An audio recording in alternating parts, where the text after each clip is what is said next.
આ ઉદાહરણ નંબર 6 છે.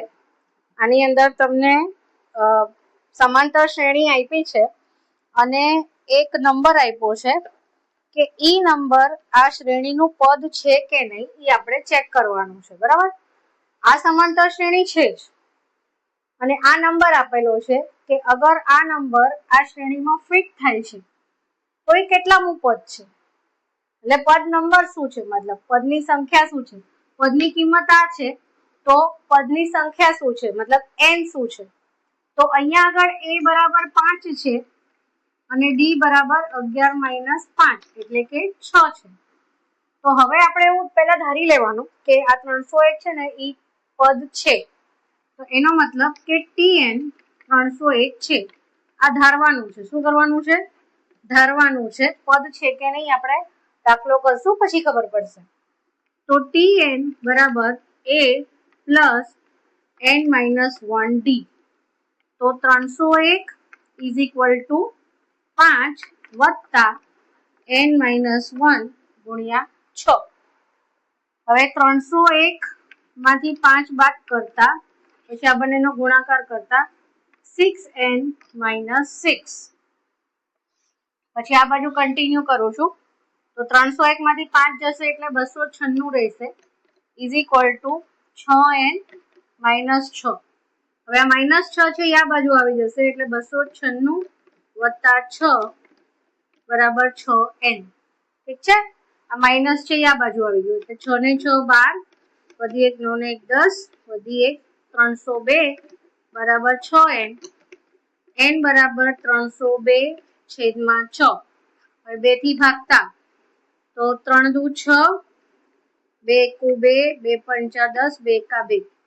હવે 151 ભાગ્યા 3. તો જો આપણને 3 ની ઓલી ચાવી આવડવી જોઈએ કે સંખ્યાનો સરવાળો કરતા મતલબ અંકોનો સરવાળો કરતા જે નંબર આવે એ 3 થી અગર આપણે ભાગી શકીએ તો આખી સંખ્યા 3 થી ભાગી શકાય. તો 5 ને 1 6, 6 ને 1 7. 3 ના ઘડિયામાં 7 આવતું નથી એટલે 151 જે છે એને આપણે 3 થી ભાગી શકશું નહીં. અને ક્યારે પણ n એટલે પદની સંખ્યા અપૂર્ણાંક ન હોઈ શકે કે 5.2 મું પદ, 10.3 મું પદ એમ ન હોય. પહેલું પદ, બીજું પદ, ત્રીજું પદ એમ હોય. ઋણ બી ન હોય અને અપૂર્ણાંક બી ન હોય. એટલે 301 જે છે એ આ શ્રેણીનું કોઈ પદની કિંમત બેસતી નથી. એટલે આ 301 જે છે એ આનો સભ્ય નથી, આ સમાંતર શ્રેણીનો સભ્ય નથી.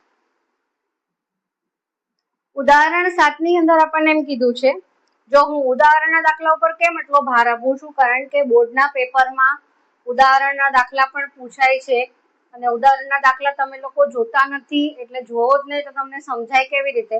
એટલે હું પહેલા ઉદાહરણના દાખલા સમજાવું છું. ભલે બુકની અંદર આખા આપેલા છે પણ મેં તમને સમજાવ્યા હશે તો તમે એટલીસ્ટ એટલું તો જોશો. આની અંદર શું કીધું છે કે 2 અંકની કેટલી સંખ્યા 3 વડે વિભાજ્ય હશે. તો આપણે આગલા દાખલામાં બી કહ્યું કે 3 ની ચાવી શું છે, તો જે પણ સંખ્યા હોય એના અંકોનો સરવાળો કરીએ અને ઈ સરવાળો 3 થી અગર વિભાજ્ય હોય તો આખી સંખ્યા 3 થી વિભાજ્ય હશે. તો સૌથી પહેલા બધી 2 અંકની સંખ્યા 10 થી લઈને 99 સુધી, બરાબર. 2 અંકની સંખ્યા 10 ની પહેલા એક અંક છે 9 સુધી અને 99 પછી 3 અંક થઈ જાય છે 100. એટલે 10 થી લઈને 99 સુધીમાં કેટલી સંખ્યા છે જે 3 થી વિભાજ્ય છે. તો સૌથી પહેલા 10 તો 3 થી ભગાતું નથી, બરાબર. 10 3 ના ઘડિયામાં 10 નથી આવતું, 11 બી નથી આવતું. તો સૌથી પહેલી 2 અંકની સંખ્યા કઈ છે જે 3 વડે વિભાજ્ય છે, તો એ છે 12. 3 ચોક 12.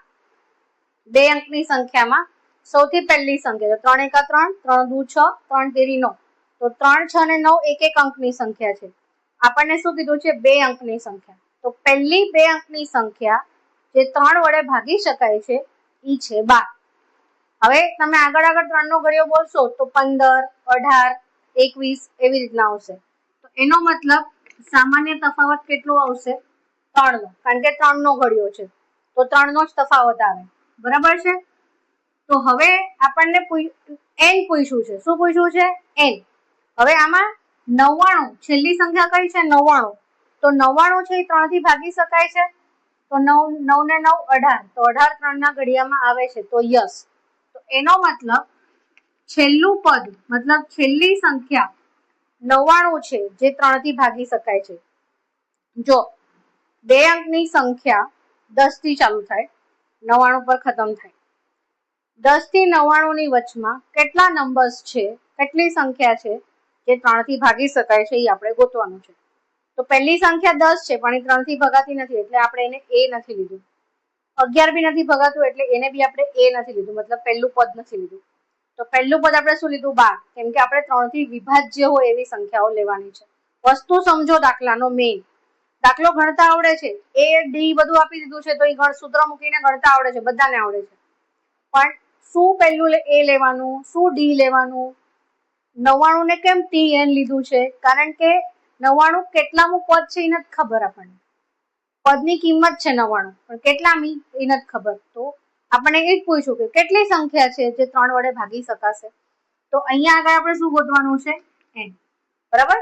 દાખલો છે ને બરાબર સમજવાનો, જેથી કરીને તમને દાખલો સમજાઈ જશે પછી ઉકેલવો કોઈ મોટી વસ્તુ નથી. તમને એમ થાય કે આવા દાખલાના 3 માર્ક્સ કેમ આપ્યા છે? કારણ કે આ સમજવા જેવો દાખલો છે. તમને સમજાશે ને તો તમે બધું ઊંધા બાફા મારશો. અહીંયા તમે 2 અંક વાંચીને 10 થી 99 લખી નાખશો, a બરાબર 10 લઈ લેશો, 3 થી વિભાજ્ય એટલે d બરાબર 3 લઈ લેશો, એટલે તમારો કઈ ભલતો જવાબ જ આવશે, એટલે તમારો દાખલો ખોટો પડશે. બરાબર?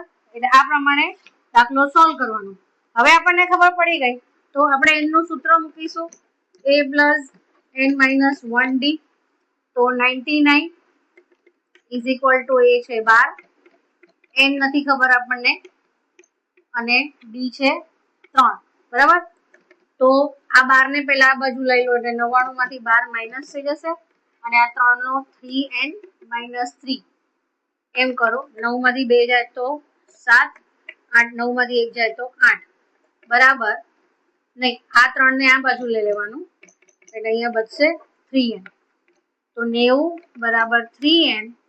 તો n બરાબર 30 ના છેદ 90 ના છેદમાં 3, 30 તરી 90 એટલે 30 સંખ્યા છે જે 3 વડે વિભાજ્ય છે અને 99 જે છે એ 30મું પદ છે, છેલ્લું પદ. એટલે n ની સંખ્યા 30 છે. 30 સંખ્યા 30 2 અંકની સંખ્યાઓ છે જે 3 વડે વિભાજ્ય છે. ઠીક છે? ઉદાહરણનો 8મો દાખલો જે છે ને પાના નંબર 51 પર, એની અંદર એક અલગ પ્રકારની આપણને માહિતી મળશે, શીખવા મળશે કે એમાં તમને આ એક સમાંતર શ્રેણી આપી છે, છેલ્લું પદ આપ્યું છે, પહેલું પદ છે, સામાન્ય તફાવત આપણને મળશે. સામાન્ય તફાવત 7 માંથી 10 બાદ કરીશું એટલે -3 મળશે અને tn બરાબર -62 છે. હવે આમાં શું પૂછ્યું છે ખબર છે? કેટલી સંખ્યા છે એ નથી પૂછ્યું, મતલબ tn -62 છે એટલે છેલ્લું પદ -62 છે પણ કેટલા પદ છે એ નથી ખબર, એટલે n નથી ખબર આપણને. અને એમાં એવું કીધું છે કે છેલ્લેથી 11મું પદ આપણે શોધવાનું છે. શું શોધવાનું છે? પાછળથી ચાલુ કરવાનું છે. તો આપણને પદની સંખ્યા જ નથી ખબર કે આ -62 કેટલામું પદ છે, તો આપણે પાછળથી કેવી રીતે ગણીએ કે પાછળથી 11મું પદ એ આગળથી કેટલામું પદ થાય એ આપણે ગણવું પડે, કારણ કે આપણને પાછળવાળા કોઈ રૂલ સૂત્રો નથી આપ્યા કે પહેલા 3 પદ આપ્યા છે તો આપણે 5મું પદ 7મું પદ ગોતી શકીએ. પણ અહીંયા છેલ્લું પદ આપી દીધું છે પણ પદની સંખ્યા નથી આપી અને છેલ્લેથી 11મું પદ, તો સમજો કે 15 પદ છે તો 15, 14, 13, 12 એવી રીતના 11મું પદ ગોતવાનું છે. તો સૌથી પહેલા આપણે પદની સંખ્યા ગોતવી પડશે કે ટોટલ કેટલા પદો છે અને એમાંથી પછી આપણે છેલ્લા પદની સંખ્યા, સમજો 15 પદ છે તો t15 -62 છે તો પાછળથી 11મું પદ, તો આગળથી કેટલામું થાય ઈ જોવાનું અને પછી ગણવાનું. બરાબર? એટલે ખાસ ઇમ્પોર્ટન્ટ દાખલો છે આ. તો પહેલા તો tn is equal to a plus n minus 1d. હવે એમાં tn ની કિંમત આપણને આપી દીધી છે -62, તો -62 is equal to a છે 10 વત્તા n-1 અને d છે -3. તો -62 -10. હવે આમાં